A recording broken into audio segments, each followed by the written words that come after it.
മഴ സമയത്തൊക്കെ വൈകുന്നേരം ചായയുടെ കൂടെ ഉണ്ടാക്കാൻ പറ്റുന്ന നല്ല എളുപ്പത്തിലും ഉണ്ടാക്കാൻ പറ്റുന്ന ഒരു പലഹാരമാണ് കേട്ടോ ചെയ്ത് കാണിക്കുന്നത്. നല്ല ഈസിയാണ്, അതുപോലെ തന്നെ ടേസ്റ്റിയുമാണ്. ചൂട് ചായയുടെയും കാപ്പിയുടെയും എല്ലാം കൂടെ പെട്ടെന്ന് ഉണ്ടാക്കിയെടുക്കാം. വളരെ കുറഞ്ഞ അളവിൽ എണ്ണ ഉപയോഗിച്ചിട്ട് ചെയ്തെടുക്കുന്ന പലഹാരമാണ്. പുറം ഭാഗം എല്ലാം ക്രിസ്പി ആയിട്ടും അതുപോലെ തന്നെ ഉൾഭാഗം നല്ല സോഫ്റ്റായിട്ടും ഇരിക്കുന്ന പലഹാരമാണ് കേട്ടോ ഇത്. ഇതാ കാണുമ്പോൾ തന്നെ അറിയാം, നല്ല ടേസ്റ്റിയാണ്. അതുപോലെ തന്നെ പെട്ടെന്നും ഉണ്ടാക്കിയെടുക്കാൻ പറ്റും. അപ്പോൾ ഒട്ടും സമയം കളയുന്നില്ല, വളരെ പെട്ടെന്ന് തന്നെ നമുക്ക് ഈ റെസിപ്പി എങ്ങനെ ചെയ്തെടുക്കുന്നതെന്ന് നോക്കാം. 5 മിനിറ്റ് മതി.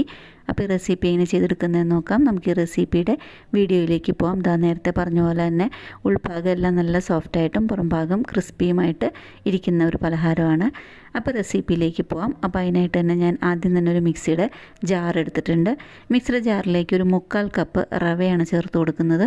ഇത് വറുത്ത റവയാണ് കേട്ടോ, ഉപ്പുമാവ് ഉണ്ടാക്കുന്ന വറുത്ത റവയാണ്. നിങ്ങൾക്ക് വറുത്ത റവയോ വറുക്കാത്ത റവയോ ഏത് വേണമെന്നുണ്ടെങ്കിലും ഉപയോഗിക്കാം. ഇതൊന്ന് പൊടിച്ചെടുത്തിട്ട് കൊണ്ടുവരാം. ചെറുതായിട്ട് തരിയുള്ള റവ നമുക്കൊന്ന് പൊടി പോലെ പൗഡർ പോലെ ആക്കിയെടുത്തിട്ട് ഇതൊരു ബൗളിലേക്ക് ഇട്ട് കൊടുക്കുന്നുണ്ട്.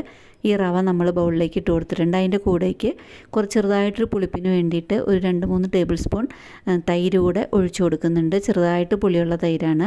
അപ്പോൾ ഈ തൈര് കൂടെ ഒഴിച്ചു കൊടുത്തിട്ട് ഇത് ശരിക്കൊന്ന് മിക്സ് ചെയ്ത് കൊടുക്കണം. തൈരും ഈ റവയും കൂടിയും ശരിക്കൊന്ന് മിക്സ് ചെയ്ത് കൊടുക്കുക.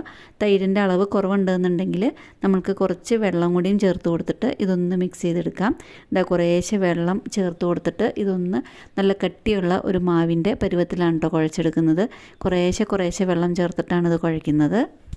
ഇത് റവ ആയതുകൊണ്ട് തന്നെ 10 മിനിറ്റ് കഴിയുമ്പം എങ്ങനെയും ഇത് നല്ല കട്ടിയിലാവും. അപ്പോൾ എന്നാലും നമ്മൾക്ക് കുറേശ്ശെ വെള്ളം ഒഴിച്ചു കൊടുത്തിട്ട് ഒന്ന് കുഴച്ചെടുത്താലും മതി. അല്ലാന്നുണ്ടെങ്കിൽ വെള്ളം കൂടിപ്പോയാൽ ഭയങ്കര ബുദ്ധിമുട്ടാവും. അപ്പോൾ അതുകൊണ്ട് തന്നെ ഇതുപോലെ ഇങ്ങനെ ഇത്രയും അളവിൽ വെള്ളം ചേർത്തിട്ട് ഈ കൺസിസ്റ്റൻസിയിൽ ഇതൊന്ന് കുഴച്ചിട്ട് വയ്ക്കുക. കുറച്ച് ഉപ്പ് കൂടെ ചേർത്ത് കൊടുത്തിരുന്നു കേട്ടോ ഈ മാവിൽ. ഉപ്പ് കൂടെ ചേർത്ത് കൊടുത്തിട്ട് ഇത് അതുപോലെ ഇങ്ങനെ വെള്ളം ഒഴിച്ച് കുഴച്ച് കുറച്ച് കട്ടിയും കുറച്ച് ലൂസും ആയിട്ടുള്ള പരുവത്തിലാക്കിയിട്ട് നമുക്കിത് ഇനി ഒന്ന് 5 മിനിറ്റോളം ഇതൊന്ന് അടച്ച് വയ്ക്കാം. 5 മിനിറ്റ് അടച്ച് വയ്ക്കുന്ന സമയത്ത് നമുക്കിതിലേക്ക് വേണ്ട ബാക്കി സാധനങ്ങൾ പ്രിപ്പയർ ചെയ്യാം. അതിനായിട്ട് ഒരു പാൻ വെച്ച് കൊടുത്തിട്ടുണ്ട്. പാനിലേക്ക് 2 ഡ്രോപ്പ് കുക്കിംഗ് ഓയിൽ ഒഴിച്ച് കൊടുത്തിട്ടുണ്ട്. അതിലേക്ക് 1/2 സ്പൂൺ കടുക് ഇട്ട് കൊടുത്തിട്ടുണ്ട്. ആ കടുക് ശരിക്കൊന്ന് പൊട്ടിക്കഴിഞ്ഞ് കഴിയുമ്പം കടുകിൻ്റെ അതേ അളവിൽ തന്നെ കുറച്ച് ഉഴുന്നുപരിപ്പും ചേർത്ത് കൊടുക്കുന്നുണ്ട്. ഉഴുന്നുപരിപ്പ് കൂടി ശരിക്കൊന്ന് മൂപ്പിച്ചെടുക്കണം. അപ്പോൾ ഉഴുന്നുപരിപ്പും ശരിക്കും മൂത്ത് കഴിഞ്ഞ് കഴിയുമ്പം ബാക്കിയുള്ള സാധനങ്ങൾ ചേർത്ത് കൊടുക്കാം.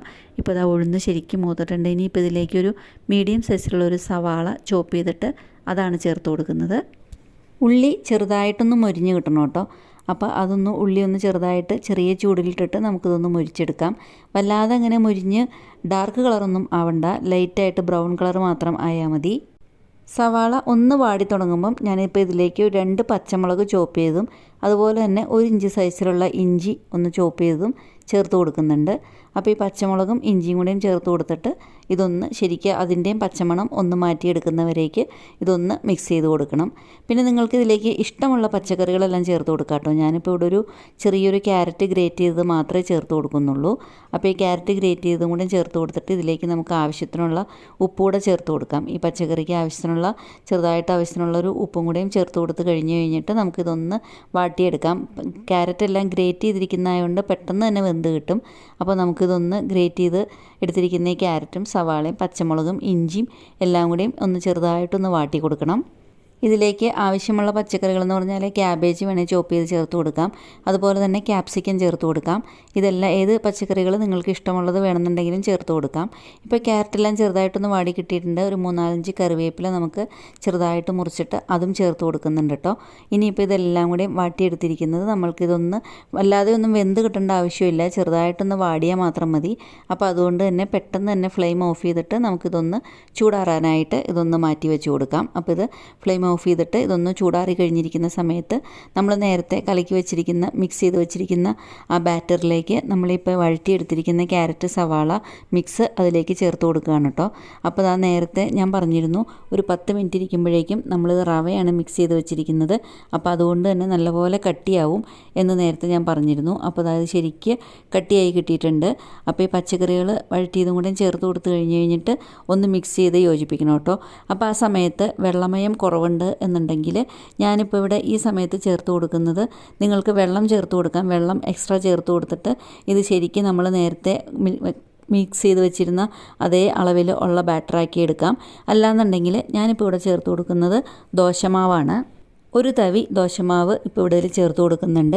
അപ്പോൾ ദോശമാവ് ചേർക്കുന്നതുകൊണ്ട് തന്നെ പിന്നെ വേറെ പ്രത്യേകിച്ച് പുളിയുടെ ആവശ്യമൊന്നുമില്ല. അപ്പോൾ നിങ്ങൾ വെറും വെള്ളമാണ് ചേർക്കുന്നതെന്നുണ്ടെങ്കിൽ നിങ്ങൾക്ക് എക്സ്ട്രാ കുറച്ച് തൈരോ 2-3 ടേബിൾ സ്പൂൺ തൈര് കൂടെ ചേർത്ത് കൊടുക്കാം. ഞാനിപ്പോൾ ഇവിടെ പുളിയുള്ള ദോശമാവ് ചേർത്തിരിക്കുന്നതുകൊണ്ട് അങ്ങനെ എക്സ്ട്രാ തൈരൊന്നും ചേർത്ത് കൊടുക്കുന്നില്ല. ആ ദോശമാവ് കൂടെ ചേർത്ത് കൊടുത്തു കഴിഞ്ഞിട്ട് ശരിക്കും ഇതൊന്ന് മിക്സ് ചെയ്യാം കേട്ടോ. അപ്പോൾ ഉപ്പ് എരിവ് എന്തെങ്കിലും കുറവുണ്ടെന്നുണ്ടെങ്കിൽ അതിനനുസരിച്ചിട്ട് ചതച്ച മുളക് ചേർത്ത് കൊടുക്കാം. എരിവ് കുറവുണ്ടെന്നുണ്ടെങ്കിൽ ചതച്ച മുളക് ചേർത്ത് കൊടുക്കാം.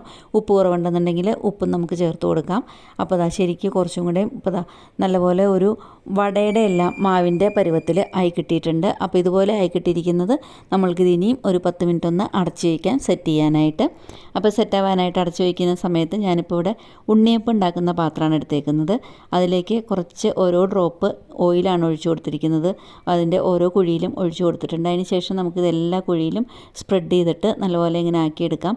വറുത്തെടുക്കുകയല്ല, ചെറുതായിട്ടൊന്ന് തേച്ച് കൊടുത്തിട്ട് മാത്രമേ ഉള്ളൂ എണ്ണ.